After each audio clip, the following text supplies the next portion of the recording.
நண்பர்களுக்கு வணக்கம். நண்பர்களே, நான் பகத்சிங், தமிழ்நாடு அனைத்து வகை மாற்றுத்திறனாளிகள் மற்றும் பாதுகாப்பு உரிமைகளுக்கான சங்கத்தின் திண்டுக்கல் மாவட்ட செயலாளர். நான் தற்போது திண்டுக்கல் மாவட்ட ஆட்சியர் அலுவலக வளாகத்தில் உள்ள மாவட்ட மாற்றுத்திறனாளி அலுவலகத்திலிருந்து உங்களோடு பேசிக் கொண்டிருக்கிறேன். இங்கே நான் பல வேலைகள் நிமித்தமாக மாற்றுத்திறனாளிகளுடைய பிரச்சனைகள் சம்பந்தமாக வருகிற போது என்னிடம் ஒரு மாற்றுத்திறனாளி அவரிடம் ஒரு உதவி கேட்டார். திண்டுக்கல் மாவட்டம் சானார்பட்டி ஒன்றியத்தைச் சேர்ந்த அந்த மாற்றுத்திறனாளி அவருடைய அடையாள அட்டையை வாங்கி பார்க்கிற போது அந்த அடையாள அட்டையிலே அவருக்கு இப்போ நீங்கள் பார்க்கலாம், இதில் சிபி என்று போடப்பட்டிருக்கிறது. அதே போல் பார்த்தீங்கன்னா உள்ளே பார்த்தீங்கன்னா 60% என்பது போடப்பட்டிருக்கு அப்படிங்கிறத நம்ம பார்க்கோம். ஆனால் இந்த மாற்றுத்திறனாளி யார் அப்படிங்கிறத நீங்களே பாருங்கள். உங்கள் பேர் என்னம்மா? பொன்னம்மா சார். பொன்னம்மா, எந்த ஊர்லேருந்து வரீங்க? பாலக்கணம்பட்டியிலேருந்து வரோம். எங்கள் சானார்பட்டி ஒன்றியமா? சரிம்மா. இப்போ எதுக்காக இப்போ மாற்றுத்திறனாளி ஆஃபீஸ்க்கு வந்தீங்க நீங்கள்? செயற்கை கை தாராங்கிறதா வந்தோம். செயற்கை கை வாங்குறதுக்காக வந்தீங்க. இப்போ நீங்கள் அட்டையை எதுக்காகமா நீங்கள் மாற்றுறீங்க? அடையாள அட்டை ஏற்கனவே நீங்கள் ஒரு அட்டை வச்சுருந்தீங்க, அடையாள அட்டை வச்சுருந்தீங்கல்ல, அந்த அட்டையில் எத்தனை சதவீதம் போட்டுருந்துச்சு? 80%. இப்போ அட்டை எதுக்கு நீங்கள் மாற்றுனீங்க? அவங்க தான் மாற்றி கொடுத்தாங்க, நாங்கள் மாற்ற அட்டை வேண்டாம் நீங்களே மாற்றிங்கன்னு சொன்னாங்க. சரி, அட்டையில் இப்போ உங்களுக்கு கை இதோட துண்டிக்கப்பட்டிருக்கு, அதாவது முழங்கைக்கு மேலே துண்டிக்கப்பட்டிருக்கு. போன தடவை உங்களுக்கு அடையாள அட்டையில் எவ்வளோ போட்டிருந்தாங்க? 80% போட்டிருக்காங்க. இப்போ எவ்வளோ போட்டிருக்கு உங்களுக்கு தெரியுமா? தெரியாது சார். இப்போ இதில் 60% போட்டிருக்கு. இப்போ இதில் எவ்வளோ போட்டிருக்கு? மருத்துவர் 60% போட்டிருக்காரு.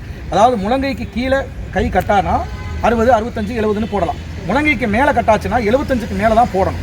ஆனால் இதில் எதுக்காக நம்ம பர்சன்டேஜ் 65, 70ன்னு உங்கள்கிட்ட சொல்கிறோம் அப்படின்னா, 75க்கு மேலே இருந்தால் உங்களுக்கு எவ்வளோ உதவித்தொகைனா 2000 உதவித்தொகை வரும். உங்களுக்கு இப்போ எவ்வளோ உதவித்தொகை வருது? 1500. இத்தனை வருஷமாக நீங்கள் 1500 தான் வாங்கிட்டு இருக்கீங்க. அப்போ கொஞ்ச நாளாத்தே 1000 தான் வந்துட்டு இருந்துச்சு. அப்போ உங்களுக்கு கிடைக்க வேண்டிய பணம் கிடைக்காம போயிருக்கு.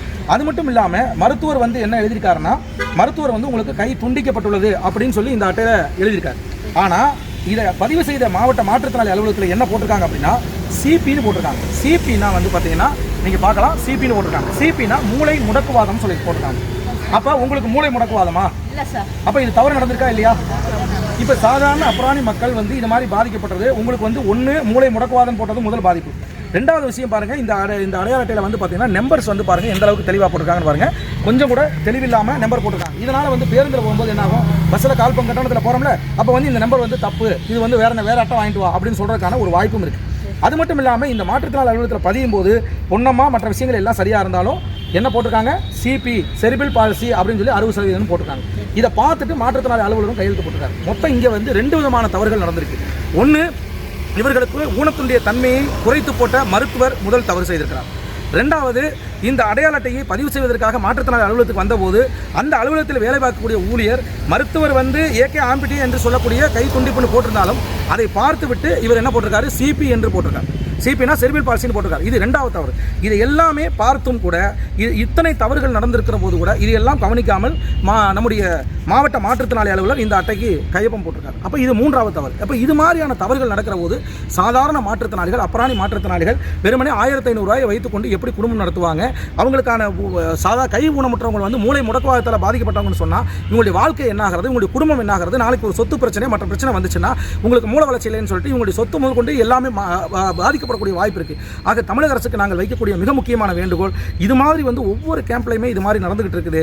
கூட்டம் அதிகம், அதனால் நான் கவனிக்கல, அப்படி இப்படி பல்வேறு சால்ஜாப்களை சொல்லி நடந்துட்டு இருக்காங்க.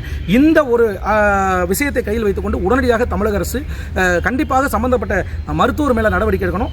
இந்த அடையாள அட்டையை கூடுதலாக பதிவு செய்த மாற்றுத்திறனாளி அலுவலர் மேலே நடவடிக்கை எடுக்கணும், மாற்றுத்திறனாளி ஊழியர்கள் மேலேயும் நடவடிக்கை எடுக்கணும்னு சொல்லி இந்த காணொலியின் வாயிலாக கேட்டுக்கொள்கிறேன். நன்றி, வணக்கம். உங்கள் பேர் என்ன? பாலமுருகன் சார். எங்கே இருக்கீங்க நீங்கள்? சிவஞானபுரத்தில். நிலக்கோட்டை தாலுக்கா சிவஞானபுரத்தில் இருக்கீங்க நீங்கள். சரி, உங்களுக்கு என்ன ஆச்சு இந்த கை? ஆக்சிடென்ட். எப்படி 2 கையுமே அட்டை போச்சா? எப்படி போச்சு? முதல்ல ஒரு கை போச்சு, ஆக்சிடென்ட் ஆகி. சரி, பழையபடிக்கு அந்த தொழில் பண்ணிக்கிட்டு இருந்தேன். சரி, பழையபடிக்கு இதேமாதிரி கொஞ்சம் தெரியும். மறுபடியும் இன்னொரு கையும் போயிடுச்சு. இன்னொரு கையும் போச்சு. ஓகே. இப்போ அடையாள அட்டை போன தடவை நீங்கள் வாங்கியிருந்தீங்க, அப்போ எத்தனை சதவீதம் போட்டிருந்தாங்க? 60% போட்டிருந்தாங்க. எந்த கை முதல்ல அடிபட்டுச்சு? இந்த கை அடிபட்டுச்சு. இந்த கை அடிபட்டப்போ உங்களுக்கு 60% போட்டாங்க. ஆமாம். ஆனால் அரசாங்க சட்டம் என்ன சொல்ல தெரியுமா? முழங்கைக்கு கீழே அடிபட்டா உங்களுக்கு 60% போடணும். அடிபட்டானா அடிபட்டதில்லை, கை துண்டிக்கப்பட்டா. முழங்கைக்கு மேலே துண்டிக்கப்பட்டா 80% மேலே போடணும். இப்போ உங்களுக்கு முழங்கைக்கு மேலே துண்டிக்கப்பட்டிருக்கா, முழங்கைக்கு கீழே துண்டிக்கப்பட்டிருக்கா? முழங்கைக்கு மேலே துண்டிக்கப்பட்டது முதல்ல இந்த கை தான் உங்களுக்கு அடிபட்டது. ஆனால் இந்த கை அடிபட்ட போது உங்களுக்கு எவ்வளோ போட்டாங்க? 60% போட்டாங்க. அதுக்கப்புறம் இப்போ இந்த கையும் அடிபட்டு இந்த கையும் போயிடுச்சு. இப்போ இப்போ எத்தனை சதவீதம் போட்டிருக்காங்க? 90% போட்டிருக்காங்க. இப்போ அரசாங்கம் ஒவ்வொரு வகையான ஊனத்துக்கு ஒவ்வொரு சதவீதம் போடணும்னு சொல்லி 2018ஆம் ஆண்டு அரசு கெஜெட் என்பது வெளியிடப்பட்டிருக்கு. அந்த அரசு கெஜெட்டில் பல்வேறு விதமான நிபந்தனைகள் சொல்லப்பட்டிருக்கு. அதில் மிக முக்கியமாக வந்து ஊனத்தின் தன்மையை எவ்வாறு மதிப்பிட வேண்டும் என்று மருத்துவர்களுக்கு சொல்லப்பட்டிருக்கு. அப்போ முதல்ல இவர் ஏற்கனவே அடையாள அட்டை வாங்கின போதே வந்து பார்த்திங்கன்னா மருத்துவர்கள் செய்த மிகப்பெரிய தவறு 60% போட்டது. அதுக்கப்புறம் இப்போ 2வது கை கட்டான பிறகு 90% அவங்க போட்டிருந்தாலும் கூட இப்போ அதில் என்ன தவறு நடந்திருக்கு அப்படின்னா, இந்த மாற்றுத்திறனாளிக்கு இங்கே திண்டுக்கல் மாவட்டத்தில் மருத்துவர் என்ன போட்டிருக்காருன்னா, இந்த 2 கையும் துண்டிக்கப்பட்ட மாற்றுத்திறனாளிகளுக்கு நீங்கள் நல்லா பார்க்கலாம் 2 வருஷம் வேலிடிட்டி போட்டிருக்காரு. 2 ஆண்டுகள் தான் வேலிடிட்டி போட்டிருக்காரு. நீங்கள் பாருங்கள், கை ஊனம், கை துண்டிக்கப்பட்டிருக்கு அப்படிங்கிற எல்லா வருடத்தையும் போட்டிருக்காரு. பெர்சன்டேஜ் சரியாக போட்டிருக்காரு. ஆனால் 2 வருடம் தான் வேலிடிட்டி என்பது போடப்பட்டிருக்கு. இந்த பக்கத்தை நீங்கள் பார்க்கலாம்.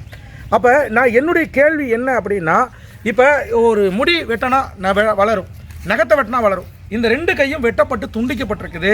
இவரால் சாப்பிட முடியாது, இவரால் வந்து டாய்லெட் போனால் கழுவ முடியாது, எந்த விதமான வேலைகளையும் செய்ய முடியாது. இன்னும் சொல்லப்போனால் இவருக்கு ஏற்கனவே நல்ல நிலையிலிருந்து இந்த கையும் விபத்தில் போச்சா, இல்லை நல்ல நிலையில் இருக்கும்போது திருமணமாகி மனைவி இருந்தாங்க. அதுக்கப்புறம் இந்த கை போன பிறகும் கூட ஏதோ ஓரளவுக்கு சமாளிச்சுட்டு இருந்தாங்க. ஆனால் இப்போ இந்த கையும் போன பிறகு மனைவியும் அவர்களை விட்டுவிட்டு குழந்தையோடு போய்விட்ட சூழ்நிலையில் எந்த விதமான ஆதரவும் இல்லாமல் அனாதையாக நிர்கதியாக நிற்கக்கூடிய தன்னுடைய தாயின் தகப்பனுடைய பாதுகாப்பில் இருக்கக்கூடிய இந்த மாற்றுத்திறனாளிக்கு இவ்வளவு பெரிய அஜாக்கிரதையாக மருத்துவர்கள் அடையாள சான்றிதழை கையொப்பமிடுவது என்பது எந்த வகையில் நியாயமாக இருக்கும்? 2 வருஷம் வேலிடிட்டி போட்டிங்கன்னா இவருடைய வாழ்க்கை என்ன ஆகிறது?